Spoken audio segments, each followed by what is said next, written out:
Hello everyone, investment scams rampant. Please vigilant and discerning. Do not trust information from unknown sources. Please make sure to recognize two official Capital Securities community, Facebook, Capital Securities, YouTube, Capital Wealth Insights. Hello everyone, welcome to Ching Yi. Good evening. Today is Wednesday, December 10th. I'm analyst Jang Jita. Please remember to like, subscribe, and share for us. If you have any investment questions, feel free to leave a comment. If we don't have time to address your question today, I'll make sure to cover it in tomorrow's class. Now, let's quickly get into the most important time of the month, because at 3 a.m. tomorrow, the Federal Reserve will be holding its interest rate decision meeting. So what are the key points to watch for in this rate decision? And how should we view the current position of the US stock market? In tonight's program, I'll break all of this down for you one by one. All right, hello everyone. I see Hui Chuan, Huan Yu, Brother Lun. Good evening. Flying Fish, and also K Coco Lee and Mei Daizi. Good evening to you all as well. And also hello to Hector Hegde and hello to Alice Fu. Good evening to both of you. All right, let's take a look at today's investment highlights. The first focus, of course, is on the Federal Reserve. The Fed is about to hold its rate decision meeting in the early hours of tomorrow, and the market is waiting to see what cards they'll play. Right now, about 90% of the market is predicting that there will be a rate cut of 0.25% in the early hours of tomorrow. But aside from the increased likelihood of a rate cut, what else should we pay attention to? Of course, it's Powell's remarks. Powell's statement on interest rates is extremely important. So whether or not there's a rate cut is one thing, but what Powell says, whether he leans hawkish or dovish, is something I'll be adding some commentary on for everyone today. In addition, the chair of the Federal Reserve will be up for re-election next year, and Powell is set to step down and take a bow in May of next year. So today, Trump specifically mentioned what kind of litmus test the next Federal Reserve chair should meet. If these conditions are satisfied, then the next person in line could very well be him. As for the industry side of things, let's talk about Old Ma. Old Ma refers to Musk, as in Elon Musk. Musk, what is the thing he regrets? What exactly is it that he regrets? And if he does regret it, will it affect the future development and revenue of his company? Will the impact be positive or negative? So what exactly does Old Ma regret? In addition, the most important news is that after today's market close, another heavyweight AI company will be releasing its earnings report, Oracle. Now, as for Oracle, the main criticism from the market is that its debt spending has increased too much, causing its so-called free cash flow to turn negative. So people are worried about potential default risks and whether their expansion spending is too high. We'll also take a brief look at Oracle's earnings report today. As for the revenue and EPS parts of the earnings report, what are Bloomberg's current estimates indicating? And for tonight's earnings release, besides focusing on revenue and profits, what other key information should you be paying attention to? So in tonight's program, we'll talk about updates related to the interest rate decision and individual company earnings reports. All right, good evening, everyone. Hey, Shama, long time no see. Shama, good evening. Today, there's a chance interest rates will be cut by 0.25 basis points.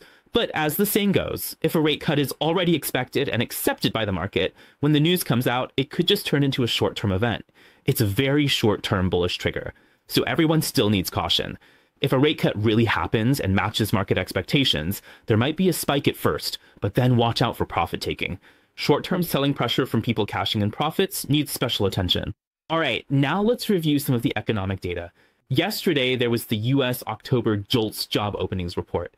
The number came in at 7.67 million, which was higher than expected and also higher than the previous value. Additionally, there's the ADP, the so-called mini non-farm employment data. Now, this is released weekly. Every Tuesday, they publish the weekly data, and then on the first Wednesday of each month, they release the monthly data. For the weekly data, you should also track it together with the monthly data for reference. So what did the ADP weekly data show? For the 4 weeks ending November 22nd, the private sector added an average of 4,750 new jobs per week. This ended 4 consecutive weeks of job losses, suggesting that the previously weak labor market may be starting to stabilize. So whether it's the ADP weekly data from yesterday or other indicators, or even Zolt's direct short positions, looking at the labor market, it doesn't seem to be as pessimistic as everyone imagined. Since it's not as bad as people thought, will this affect tomorrow's Fed officials? I think it's probably too late for any monetary policy adjustments, because basically they've been in meetings these past couple of days. So if they're going to cut rates tomorrow, they'll cut rates tomorrow. They won't change their forecast just because of yesterday's or today's data or any sudden changes. The chances are slim.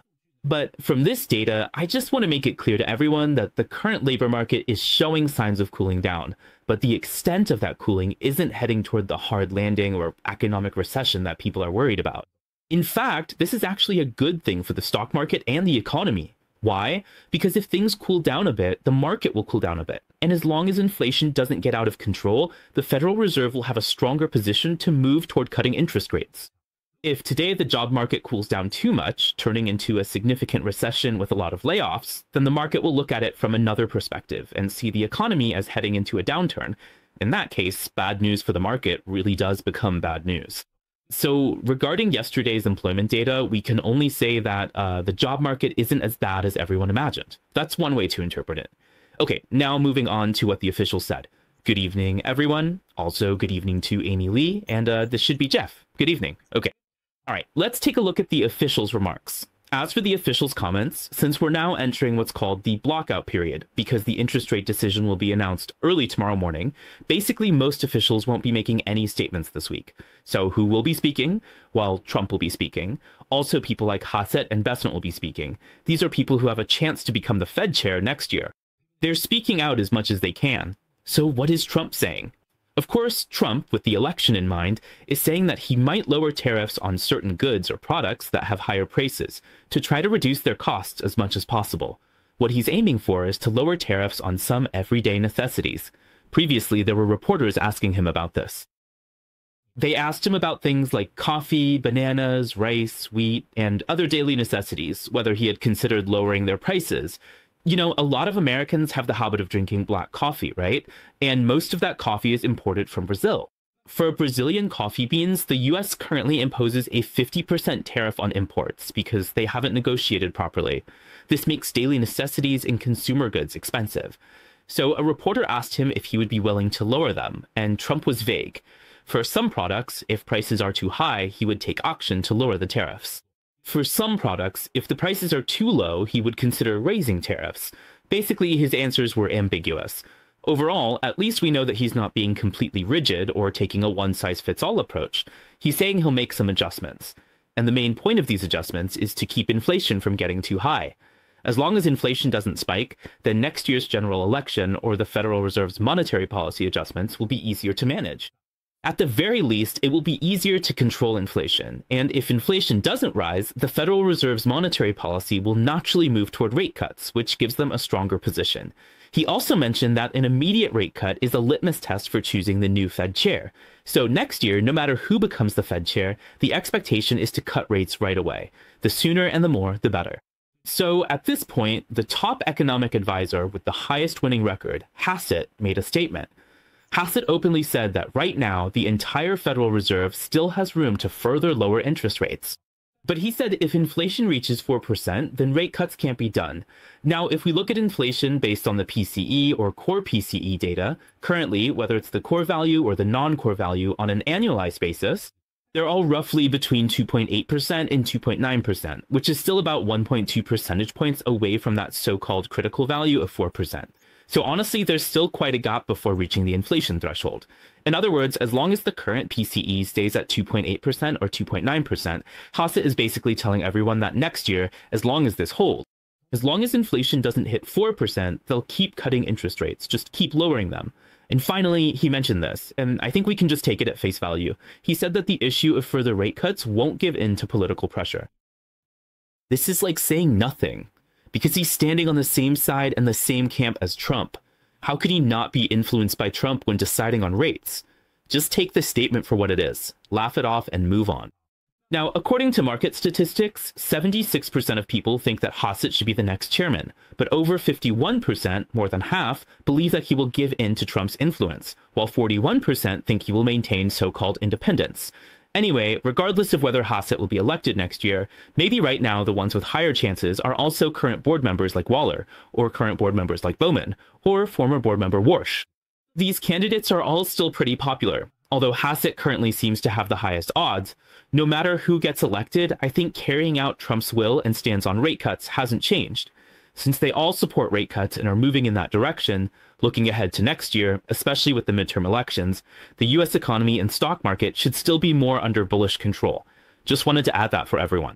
All right, She-10, good evening. Hey, it feels like it's been a while since we last saw you. Good night as well. And who's this? Shy Shang Shang 513. Hey, good evening, and good night. Okay, now, besides Trump, there's something else important I want to add for everyone. Isn't there going to be an interest rate decision meeting tomorrow? They're holding the interest rate decision, right? Now, all the market analysts are saying that there will probably be a rate cut. Okay, so a rate cut by 0.25%, right? Basically, that should be almost a sure thing. Although I think there's still a 10% chance of something else happening. I'm not 100% convinced that there will definitely be a rate cut. That's just how I feel. There's still a 10% chance that things could change, of course. 90% of the time, it's like this. At this point, the so-called Fed whisperer, a very famous reporter from the Wall Street Journal named Nick, said that tomorrow there's a possibility they might cut rates by a quarter point first. Okay, because 90% of people are predicting a quarter point rate cut. After cutting rates by a quarter point, well, it's kind of like they're being forced. Powell and the whole Fed team are being pushed to do this because there's a lot of pressure from Trump, right? Pushing for rate cuts. So in the early hours of tomorrow, they might cut rates again. Cutting by a quarter point would be the third rate cut this year and also the last one for this year.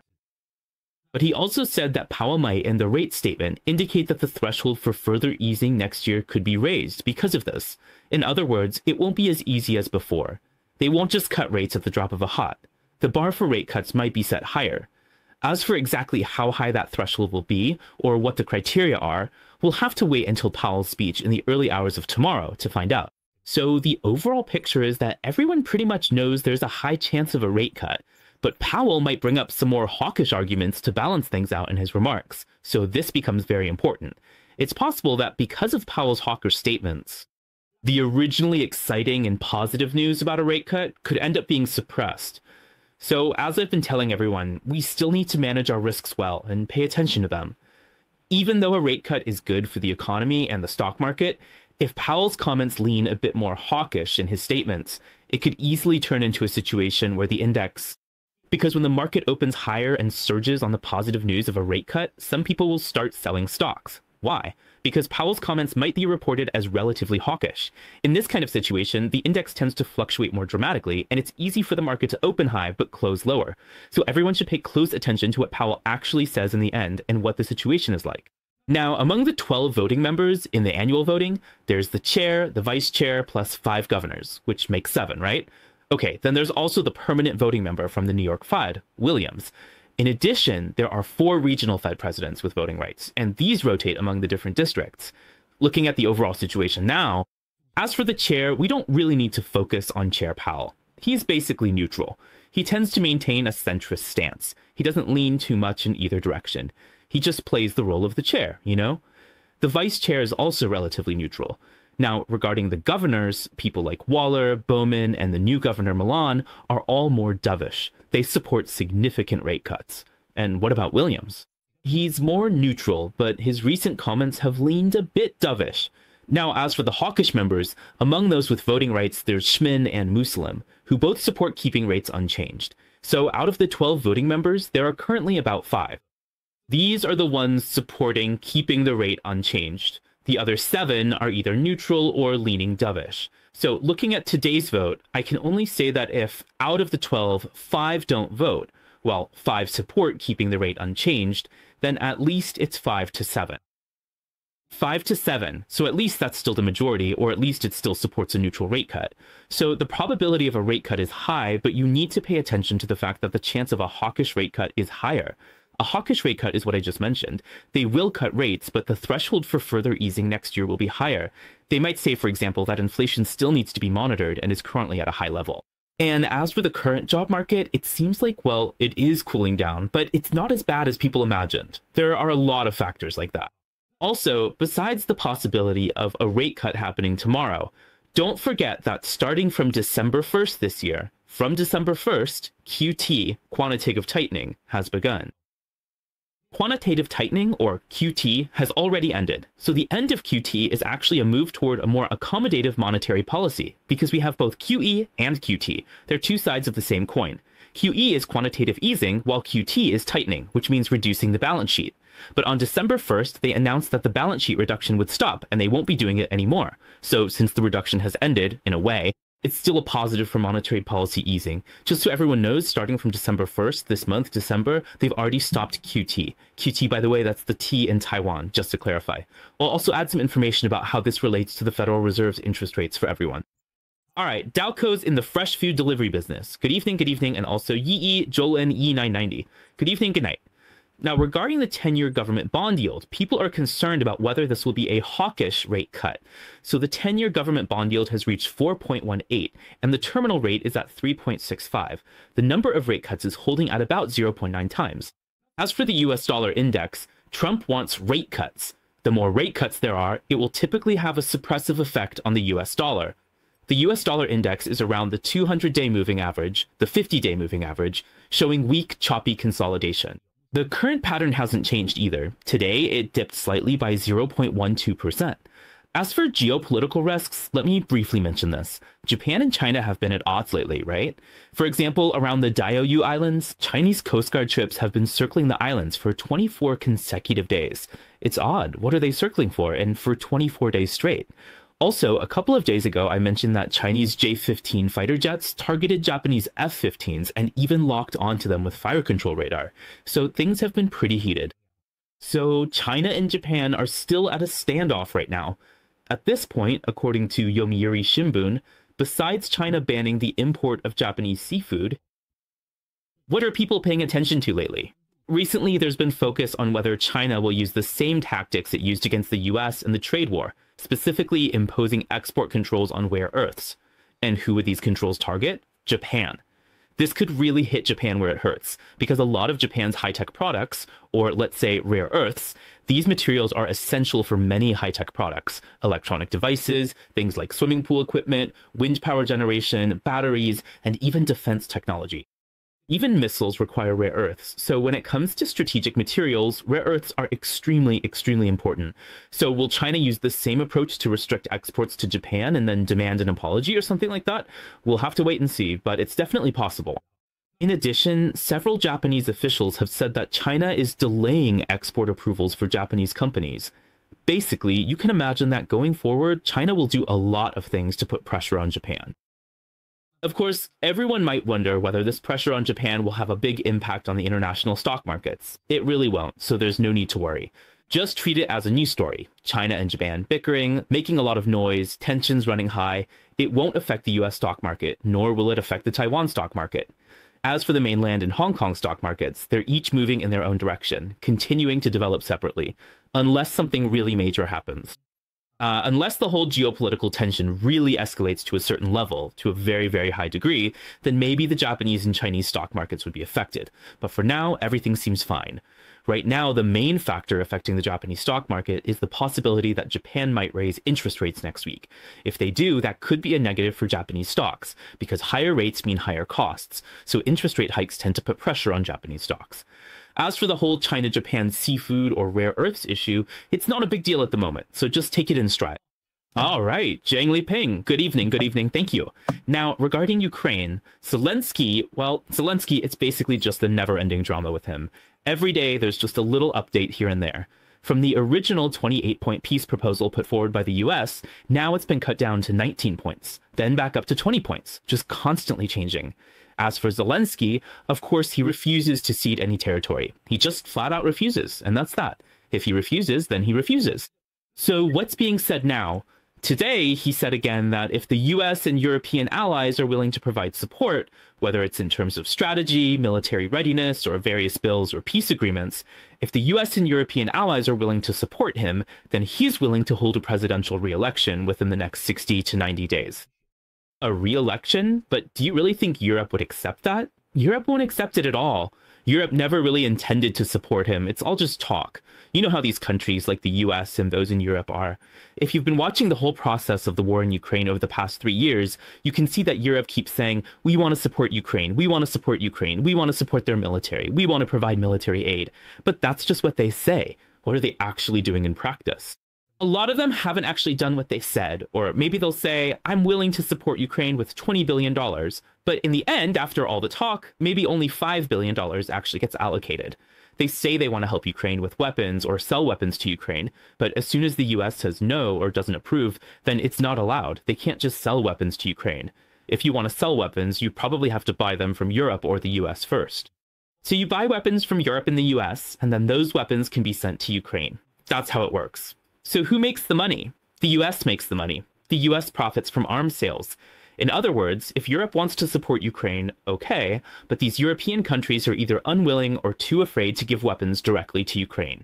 So they take a roundabout way. They buy American weapons, and then those American weapons end up going to Ukraine. That's basically how it works. And then, like the 18th or 19th time, Europe is trying to sanction Russia, talking about natural gas, oil, raising price caps, setting maximum prices, and then sanctioning Russian natural gas again. Actually, they've been talking about this for a long time, saying things like by 2027 or the end of 2026 or even the second half of 2027, that's when they'll completely stop using Russian natural gas.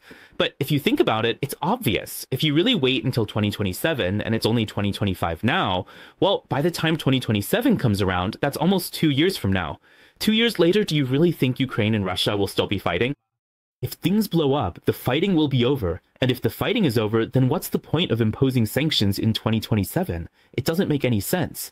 At that point, if Europe says, I don't want to import Russian natural gas anymore, it's all just talk. They say they won't import it, but they're still importing it. They're all using Russia's cheap natural gas, whether it's Nord Stream 2, Nord Stream 3, or whatever. Whether it's crude oil, natural gas, or liquefied natural gas, they're all importing it. Europe is using it. Many countries are using it. Germany, France, you name it. Even if they say they're reducing, they're still using it. And then in the end, they tell you by 2027, I will definitely sanction Russia. I definitely won't use Russian natural gas. Isn't that strange? So I think when it comes to things like this, expecting Ukraine, the US, and the EU to really support each other is actually pretty difficult. That's why the war of attrition between Ukraine and Russia keeps dragging on for so long. It just turns into the situation. It's like a game played by the grown-ups, The US, Europe, and Russia are all playing with each other, and the kid, Ukraine, can only be manipulated however they want. That's basically the idea. So as for what happens next, I think we'll just have to wait and see. How much longer will this drag on? The US says they hope Ukraine will make a decision before Christmas, that Ukraine can accept a peace agreement. But you also have to consider whether Ukraine can actually accept this peace agreement. If they really can't, and you're asking them to cede territory and pay reparations, if you want them to give up those 5 regions, you might as well just tell Zelensky to commit seppuku right then and there. It's just not possible. So I think there are still huge issues that need to be negotiated. Overall, we can only say that the geopolitical risks aren't as high as everyone imagines. It's not as bad as imagined. Everyone's trying to cool things down. Ukraine and Russia are still arguing, but it's been 3 years, so the impact isn't big. Crude oil prices remain bearish. The market's focus is tomorrow's early interest rate decision. Nothing has changed there. Kyonghwa, good evening. After Zelensky signs this peace agreement and it's all over, what will happen to him? Will he be assassinated after the war? Zelensky probably won't be assassinated. I don't think so. But as for the peace agreement, it really depends on what's actually signed, if it's a good deal. So maybe during the presidential election, he might get reelected.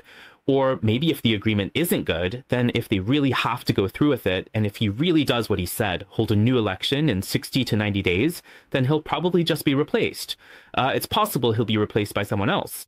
What I mean by replaced by someone else is that even though it might be a democratic election in name, if the US really wants to remove Ukraine's current leader and replace him with someone else, someone more obedient, someone that can manipulate as the new president of Ukraine, then that's what could happen.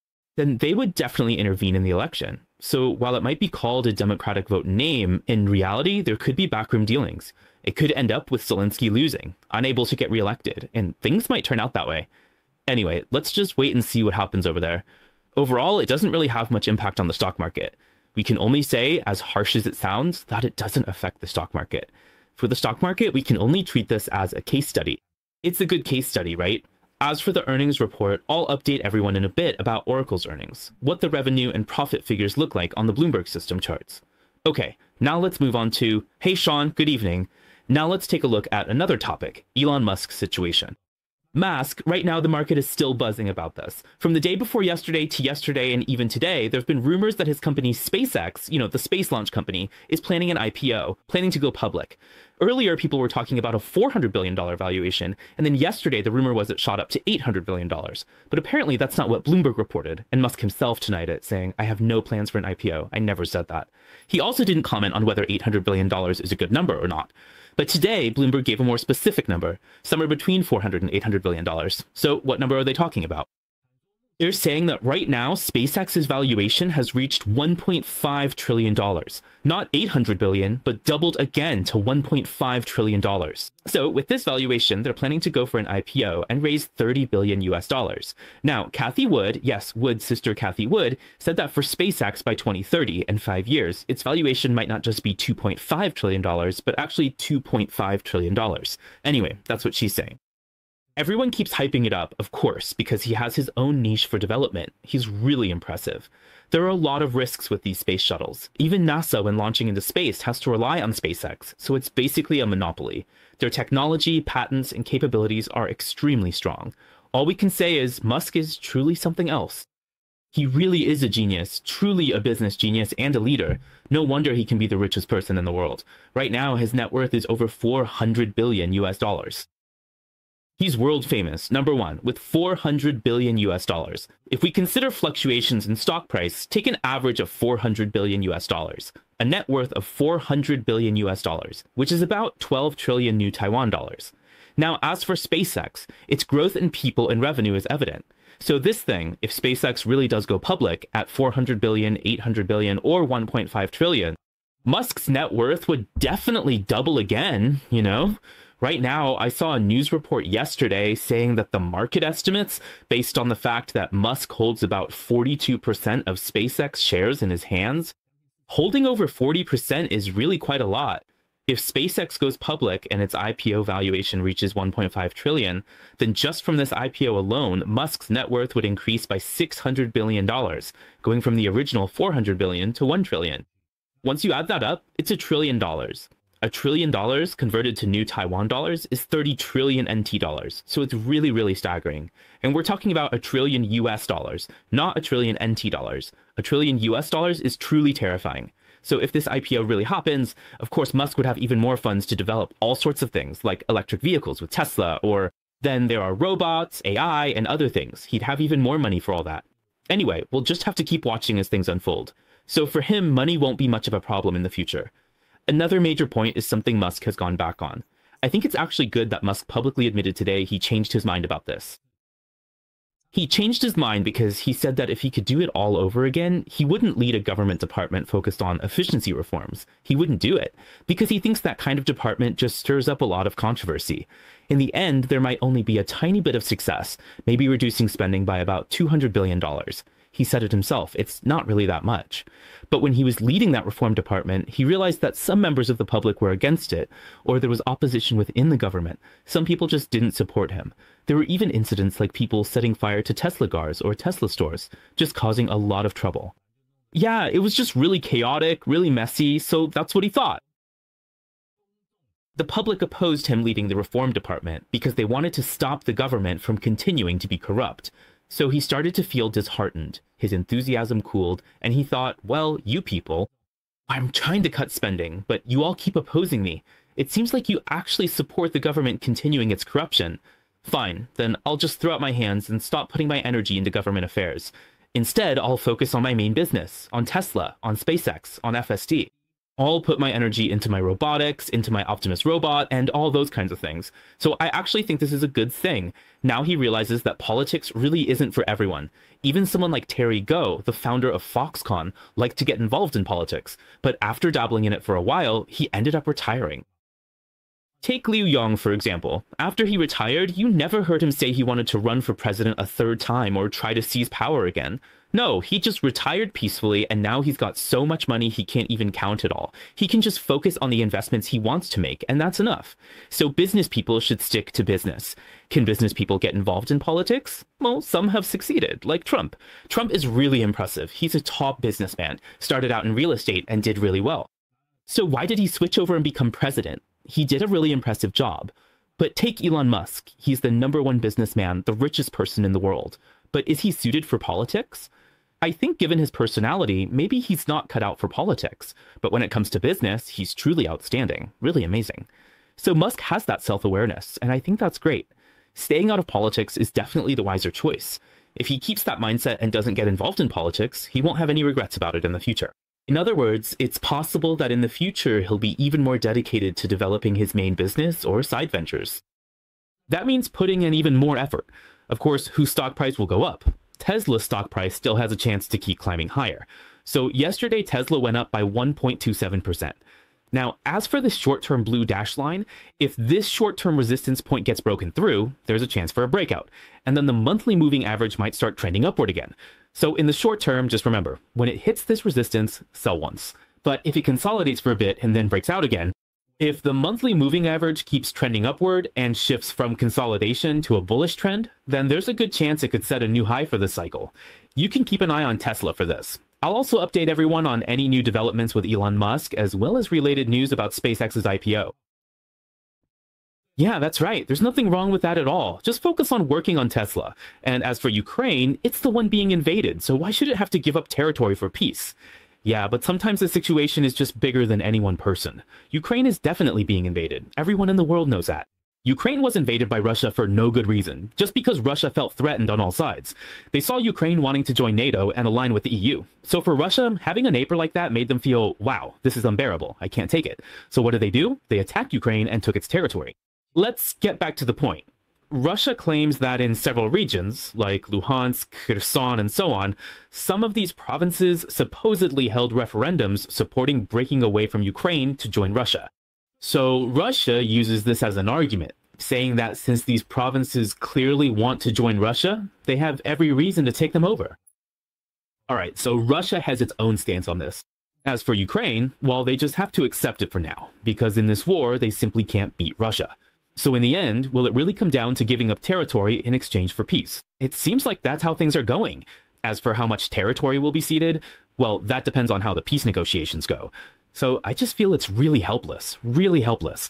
After all, if the US and European countries aren't actively and aggressively helping Ukraine, it's really hard for Ukraine to stand up to Russia on its own. Really hard. All right, let's move on and take a look at Oracle's financial report. Of course, Oracle's earnings are also very important, especially today. After the US stock market closes, Oracle's financial report will once again impact the development of AI.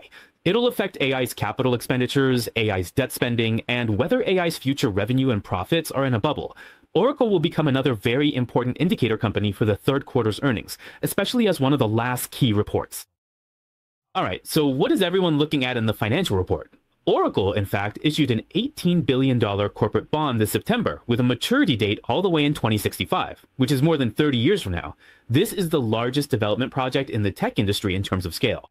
So what about Morgan Stanley? They estimate that for Oracle, over the next 3 years, its debt, including both regular debt and lease liabilities, will total around $290 billion. That's a huge amount, nearly $300 billion over the next 3 years. It's really high. Just think about it. What is Oracle doing? Who are they partnering with? They're working with OpenAI and also collaborating with NVIDIA. They're buying chips, expanding their AI infrastructure, and issuing company bonds. On top of that, there's Stargate, which is a partnership with SoftBank and other companies. That alone is burning through a budget of $400 to $500 billion to build all this. They're constructing these kinds of things. So it's all about money. Everything requires taking on debt. What did they say? Morgan Stanley estimates that in 3 years, their debt will reach as high as $290 billion, which is much higher than this year. This year, it's already at $100 billion, so that's basically a threefold increase. As of now, by the end of August, the FCFCF, that is free cash flow, by the end of August, Oracle's free cash flow was already negative, reaching minus $6 billion US dollars, which is nearly 200 billion new Taiwan dollars, a huge amount.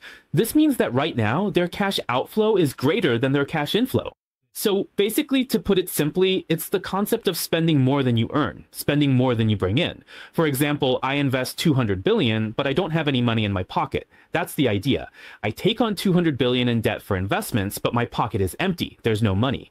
If one day that 200 billion suddenly needs to be paid back immediately, there's nothing in the pocket, no money to repay it. That's the general idea. So that's why the market is worried about a possible default. It's because of this situation. That's why its CDS rates have surged to the highs we saw back in 2009. It's for this reason. People are worried about whether it might go bankrupt or collapse. But as we discussed with everyone yesterday, this is the situation. The chances are really low. I think the likelihood of Oracle collapsing is extremely, extremely low. But when it comes to the earnings report, everyone should still keep an eye on the cash flow. Right now, is their cash flow positive or negative? It's turned negative, right? The cash flow situation will probably be a key point in tonight's earnings report. Among all these, the main focus for everyone is whether, aside from AI, whether it's infrastructure, AI development, cloud computing, or cloud services, these areas have actually seen real revenue growth. And then, did they meet expectations? This is a key concern for everyone. In addition, regarding their cash flow, is there a chance for the negative value to shrink, or is there a possibility that in one of the upcoming quarters it could turn positive? This is what the market wants to see. So for tonight's earnings report, pay attention to these things, not just whether the revenue is good or bad. Okay, thank you, Zheng Liping. Also to add on, looking at Oracle's earnings report on Bloomberg, let's first look at revenue. For this most recent quarter, which is the one being reported tonight, the market estimates revenue at $16.2 billion, $16.2 billion, with a year-over-year growth of 15%. For the next quarter, the estimate is $16.8 billion. And for the full year, we can see $67 billion for the full year, with a year-over-year growth of 17%. So just remember, today's estimate is $16.2 billion, and for the full year, it's $67 billion. If the actual numbers are better than these estimates, it means their revenue and profit performance in AI is pretty good. Oh, not bad, but it's just barely passing. Barely passing means the revenue and profit are meeting expectations. This is what we call the baseline, the basic score. So remember, $16.2 billion for this quarter and $67 billion for the full year. As for EPS, it's estimated at $1.64. Yeah, $1.64, which is also an 11% year-over-year growth. The full year EPS is projected to reach $6.82, next year $7.99, and the year after that, $11. So in fact, it's all growing. Actually, for Oracle, both its revenue and profit projections are growing. It's not declining, it's growing. It's just that in the short term, In the short term, people are just looking at whether your cash flow suddenly turns negative. Will you suddenly not have enough cash to keep things running? That's what everyone is worried about. But in terms of revenue and profit, over the next 3 years, it's actually experiencing explosive growth. It's still growing, following the development of the AI industry, whether it's NVIDIA, OpenAI, or even AMD. Any of the big names you can think of, their growth curves are all still on the rise. The growth curves are still pretty steep. It's just that maybe after 2 or 3 years, the whole growth phase will gradually shift into what we call a stable, mature period. But at least for the next 2 to 3 years, the momentum for growth is still there. Since this growth momentum is still strong, all the companies, all the big 7 tech giants are still investing heavily and continuously. The fact that they're raising their capital expenditure so much means they still see strong demand and a steady stream of orders in the future. That's the only reason they'd be willing to spend so much on capital expenditures. If their capital expenditures weren't that high, it would mean they don't see those orders coming in. And these big companies aren't fools after all.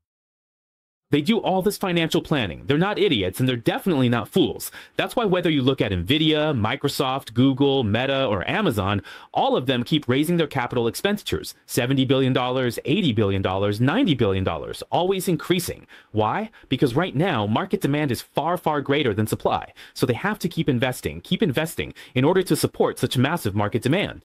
So whether it's Oracle, NVIDIA, or others who keep investing, will they just suddenly stop? No, because right now there really isn't any sign of an AI bubble. You'll have to wait 2 or 3 years when things actually reach maturity to really see. But in the short term, it's definitely not a bubble. It's just that when the market sees such high valuations, stock prices keep climbing, and revenue and capital expenditures are so high, people naturally get worried. And because of these short-term concerns, stock price volatility becomes high. Wow, so looking at Oracle right now, the market estimates are around 72%.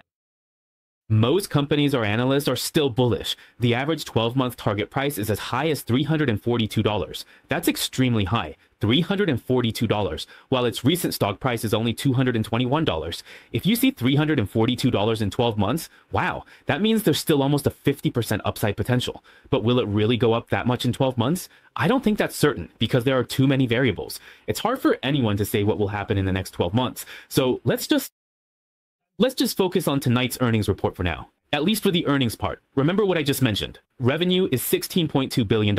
Year-over-year growth is 10%. EPS is $1.64. And the full year outlook is $6.82. Just remember these numbers. That's enough. As long as the actual reported numbers are better than these, it's okay. So at the very least, if it passes, that's good. As for the cash flow part, I'll update everyone about that tomorrow, since we still need to keep an eye on it. Now, regarding Oracle in the short term, because of what I just mentioned about debt expenses, people are worried. That's why its stock price has dropped from around 330 all the way down, falling to below 200. It's dropped a lot. over the past 2.5 months, starting from September, it's been falling continuously. So in the short term, it's fluctuating between the 200-day moving average and the 20-day moving average. Whether the 200-day moving average, the yearly line, can actually hold tonight is really important, and it depends on its earnings report. Like I just mentioned, if the earnings report can beat expectations, and if the cash flow can gradually narrow its negative value over the next few quarters, then the 200-day moving average might be able to hold tonight. If not, then in the short term, it might continue to correct downward and break below the 200-day moving average. So if you hold Oracle stock, just pay close attention and observe for a bit. Honestly, there aren't any major fundamental issues at the moment. Really, no big problems. It's just a matter of technicals right now. Honestly, the technicals are still on the weak side, so whether you should rush to make any strong rebound moves or wait to buy in around the 200-day moving average, I think there's no need to hurry. Really, just wait for tonight's earnings report to be released. After the earnings come out, if the stock can hold above the 200-day moving average, and even the 25-day and 50-day moving averages start to flatten out from their downward trend, then you can consider your next move. Let it consolidate in terms of the quarterly results and the fundamentals. Once it corrects and stabilizes, look for a new buying opportunity. This is a safer approach. The fundamentals are most important, so observe changes in today's earnings report. All right, that's just a bit of additional information about Oracle for everyone. Just a quick supplement. As for Xiaolong's comment today, I'm not sure if I'll have time to answer it. He asked about things like GPUs and PPUs, but I might not have time to look at it. It's okay, I'll get back to everyone on that tomorrow. All right, and in addition, there are other things in the financial reports. Besides looking at Oracle, as I just mentioned, many of the big tech stocks, why are these still burning through cash and constantly investing in capital expenditures? Why? Because demand is still far greater than their supply, far greater than their spending and leasing on computing power. That's basically how it goes. As for Microsoft, let's look at what they said. They announced that they're going to invest $17.5 billion in India for AI development and another $5.4 billion in Canada. So together, that's about $23 billion. Yeah, about $23 billion. That's a huge amount. And looking at the bigger picture, from 2023 to 2027, they're also expected to invest in Canada. They plan to invest $13.7 billion. So you can see that Microsoft is choosing to keep investing in India. This is a huge investment. It's actually the largest investment in Asia for the company. And $17.5 billion is really, really high. And actually, besides Microsoft, who else? Amazon also announced that in the next 5 years, before 2030, they plan to invest $35 billion in India. And then this October, which was the month before last, Google also said that in the next 5 years, by 2030, they will invest $15 billion in India as well. So do you find this interesting? These three big companies, Microsoft, Amazon, and Google, they're definitely not small businesses. They're all extremely, extremely large companies. But what are they all doing? They're all, coincidentally, investing in India. So what kind of talent does India have? The most important talent in India is in math and science, people who are really strong in mathematics and computer technology. India, of course, the gap between rich and poor in India is huge. If you've ever been to India, you probably know this. If you watch some videos, you'll see that in some places, the environment can be pretty dirty and messy. Slums, those kinds of slums. And if you go to India to eat, people always say, don't just eat at random street stalls. Try to eat in restaurants as much as possible. Because if you eat at the street stalls, you'd better be prepared with some stomach medicine. Otherwise, it's really easy to get diarrhea after just one meal. That's because their food hygiene isn't as strict or particular. All right, and then there are all these colorful, what do you call them? What are they called? Not raw materials, not chemical ingredients, but your spices. Your spices are all kinds of colors. Just a lot of different things. It's actually pretty unique. Seems like a really special country. Oh, and as for India, basically their talent, especially in math and science, is extremely strong. That's why Microsoft, Amazon, and Google are all investing billions to set up factories and work on AI projects in India. Of course, they also want to make use of that talent. As long as they keep investing, whether it's in India or in the US, just remember one thing. If their capital expenditure keeps increasing and rising... Oh, who's this? Kaifeng Zhou, good evening. Someone asked if the video is lagging. If you feel it's lagging, just remember to press F5 to refresh. Usually, if you refresh or exit and come back in, it should fix it. Sometimes it just happens. Anyway, as long as capital expenditure keeps going up, as long as a company's capital expenditure increases, their future orders are visible. TSMC in Taiwan. If TSMC's capital expenditure grows from $38 billion to $40 billion and $45 billion, orders are non-stop. The Taiwan and US stock markets perform well. Capital expenditure is important. Now, the mayor recommends, and some people are questioning whether those companies ordering high-end GPUs might end up with a huge inventory of GPUs because the US doesn't have enough electricity resources to support massive data operations. And then NVIDIA might launch new products, but there won't be enough power to fully utilize them. So why isn't the market questioning whether Google could run into this kind of situation? All right, let me tell everyone. Actually, the issue of electricity, the electricity issue has always existed. It's always about electricity. In fact, when it comes to NVIDIA and their new chips, people keep doubting and saying things like their inventory is really high and all that. But honestly, it doesn't have not much direct connection to electricity. It really doesn't have much to do with electricity. The development of electricity has always been a very, very important strategic part of AI development because its power consumption is extremely high. So you can see that a lot of AI companies, whether they're buying chips or making chips, they all have partnerships with, for example, nuclear power plants or electric companies. Google does, Amazon does, and even NVIDIA itself does. I remember NVIDIA has also invested, like, what's his name? Microsoft, Bill Gates. Bill Gates, he has his own nuclear power plant project, and he's invested in it himself.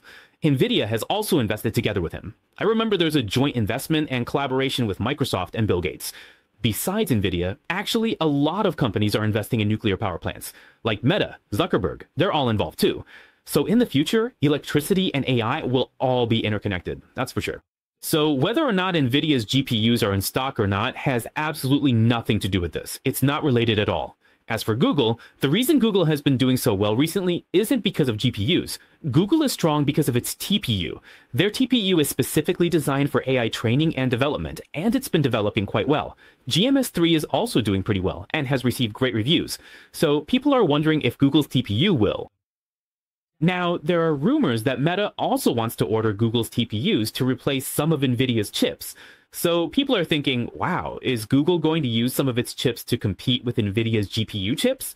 That's all it is. It's just an ASIC chip, taking a bit of market share from a general purpose chip, splitting the market a little bit. That's it. So that's why, in the short term, NVIDIA's stock price and Google's stock price.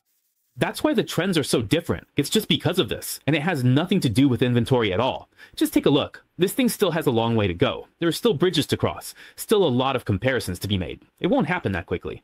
There are still many stories to come. As we've mentioned to everyone before on the show, if you missed it, watch the replay, and you'll realize, wow, we shared so much information. Let's continue and review. Warming up, right? The stock price's neckline hasn't been crossed recently. Yesterday, it rose 0.2%, but Microsoft holds above the 200-day moving average. Both 20-day and 50-day moving averages are pressing down hard. For Microsoft to improve, this blue warning line is still the key. You'll have to check the price yourself, because due to regulations, we can't discuss estimated price supports, resistance levels, or future target prices on the show. We just can't. Regulations don't allow it. If I were just a regular YouTuber, a self-employed YouTuber, I can start a show on YouTube and say whatever price I want, talk about anything I like. But because there are fewer restrictions, but we can't do that because we're part of a brokerage or the regulated financial system. So there are certain things we just can't say. You can only look at some of the levels we show on the screen and get a general idea. Some students often ask me after the show, "Teacher, why is that?" On the show, you drew a line and talked about things like a possible W bottom, a double top, or the neckline. Why can't you just mark the price at those positions? No, we can't do that. Why can't you estimate where a one-to-one move might go? We can't. We just can't because the regulations don't allow it. So all I can do is teach everyone how to look at the charts and how to draw them. And for things like the 200-day moving average, you just have to look at the screen to get a rough idea. That's really all we can do because the regulations are pretty strict. So just remember, for the 200-day moving average, you can see the price by looking at the chart. As long as the 200-day moving average holds, there shouldn't be any major issues. But if you really want Microsoft to perform well, this neckline from July this year until now, at the very least, it needs to get back above the neckline. If it can get back above the neckline, at least in the short term, it'll be more stable, more solid. That's basically the idea, okay? So that's an extra note for everyone about Microsoft. So what about the US stock market before the opening? Chewy, Vinova, was up 9.34%. I heard it's because their share buyback program is aggressive, and they're also paying out higher dividends. So before the market opened, it was up 9%. ResMed shares also went up by 4.66%. PepsiCo, Procter & Gamble, Carnival, and Warner Bros. Also gains between 1% and 3%, which is decent. Micron Technology also rose 0.69% in pre-market trading. As for declines, Vulcan Materials Company dropped by 3.2%. In addition, companies like Newmont, Meta, Texas Instruments, Moderna, and Coinbase also saw slight pre-market drops of 0.6% to 1%.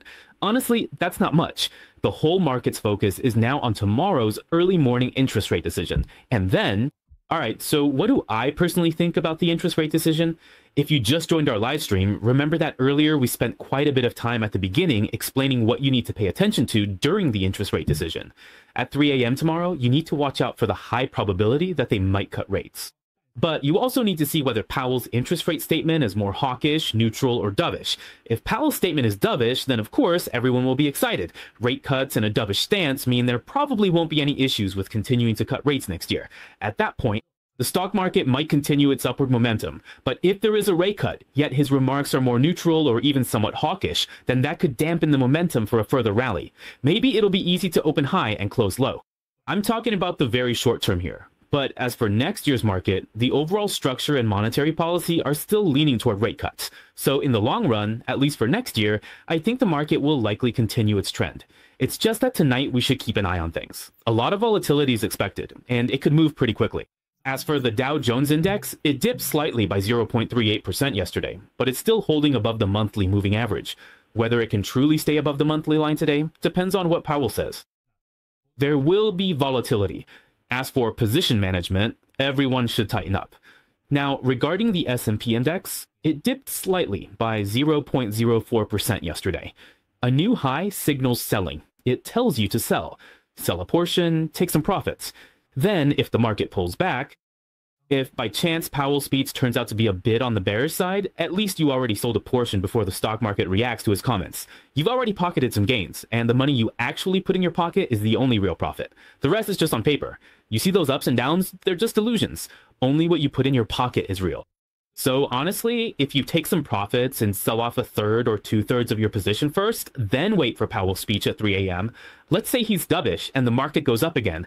At least you still have two-thirds left. At least you're not betting everything on it. But if he turns out to be hawkish, wow. If the stock market suddenly plunges and volatility's high, it might drop below the 50-day moving average. You can buy the dips, a great way to operate. Making profitable trades matters. Otherwise, holding through ups and downs is like a fixed deposit, right? Okay, the Magnificent 7 stocks, they're still above the monthly and quarterly moving averages. Yesterday, they edged up by 0.26%. All right, so that's the additional info on the index part for everyone. Anyway, no matter what, you all still need to be careful at 3 a.m. tomorrow. Even though most of the market believes there's a 90% chance of a rate cut, there's still that 10%. There's a chance they might keep the interest rate unchanged. It's possible, so it's best to stay alert and manage your positions carefully. That's still the safest strategy for now. All right, that's all for the cycle-related content. Before the US stock market opens, we're bringing you the latest updates. When class is over, remember to like, subscribe, and share. Finally, wishing everyone smooth trading. And we'll see you tomorrow. Our company has no improper financial interests in the individual securities recommended or analyzed. The information in this program is for reference only. Investors should make independent judgments, evaluate carefully, and bear their own investment risks. If you don't want to miss the latest market updates, be sure to turn on the notification bell and hit subscribe. In addition, we have plenty of great video content on both Facebook and YouTube. Don't miss out. In our group, we share in-depth explanations of global financial events with you every day.